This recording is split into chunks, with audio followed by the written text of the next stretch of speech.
गिबि गिबियाव नोंथांमोननि चेनेलखौ सिबिनाय आरो खुलुमनाय बहुद जासिहरनाय थाहरग्रोबाय। नोंगौ जोंनि थाखाय जोबोद मोनसे फुर्ति दिन बा इन्जय डे होननानै जों साननानै लानांगोन। मानो होनबा 2003आव बिटिसि एकर्ड जादोंमोन आसाम गभर्नमेन्ट सेन्ट्रेल गभर्नमेन्ट आरो जोंनि बिएलटिजों। तो बे सुक्तिखौ जों बोसोरै जोङो सेलिब्रेसन बानायबोबाय थादों। मोनसे एकर्ड डे सेलिब्रेसनखौ बानायबाय थादों। स' फैयै दिनै 24 बोसोर जाफैबाय।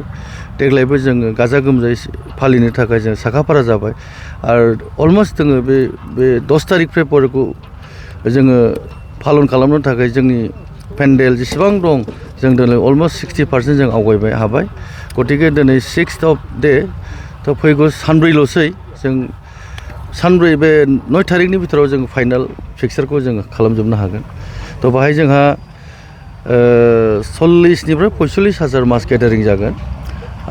अल जोंनाव 6टा समस्ति दं, देबरगाव, सालाकाटि, बावखुंग्रि, फकिराग्राम, दतमा आरो बनरगाव।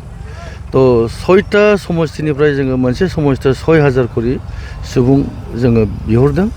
तो गतिके बाहाय 40 to 45 नि बांसिन जों मास गेदारिं खालामनो हागोन आरो 10 एकर्ड डे खालि 10 फेब्रुवारियाव। आरो बेबायदिनो मोनफ्रोमबो साब डिभिजनाव 15,000 करि जोङो माने मोनफ्रोमबो साब डिभिजनाव मास गेदारिं 15,000 करि जागोन। स' बिथांमोना निस्सय गावबागाव साब डिभिजनाव गाजा गोमजायै पालन खालामगोन, जोंहा बेखौ आसा दं। गिबि मोनथाया मा समाव सफैगोन? बिथांनि एराइभेल टाइमा दासिमबो फिक्सार बुंनो हायाखै, माने बे अफिसियेलि जागोन। जों दासिमबो रोखायै जों बुंनो हायाखै। मुथाते जों एसियर्ड खालामनाय 11टानि फुंनि 11टा भागाव बिथाङा सफैगोन। गुबुन हाबाफारि लानो थानाय जादों नामा? ओरैनो जोङो हाबाफारि हिसाबै बुंनो थाङोब्ला जोंहा मोनसे प्रत्येक बोसोरावनो जों खालामबोबाय थाखादों। सिगाङाव जों बड'फा उपेन्द्रनाथ ब्रह्मनि मुर्तिखौ स्टेटुखौ जोङो जोंनि मानगोनां हाग्रामा सारा बिबार बावहैयो बे बिटिसि सेक्रेटारिनि दरखं मोखाङाव। बेनि उनावहाय सिमिट्रियाव थाङो, मुंख्लंफोरनि बिबार बावहैनाय जायो। आरो बिनि उनाव आरोबाव दतमायाव बिबार बावनाय बड'फा उपेन्द्र ब्रह्मनि माबायाव मेम'रियेल पार्कआव थांनानै जों बेखौबो मावहैगोन। मोनथाम हाबाफारि दं फुंनि बेलायाव। बेनि उनाव कालचार सेक्सनफोर माखासे दङ। बिभिन्न जाथि जनगोष्ठीनि मोसानाय गान खननायखौ जोङो 11टानिफ्राय खालामगोन आलासि गाहाय फैनायनि सिगां।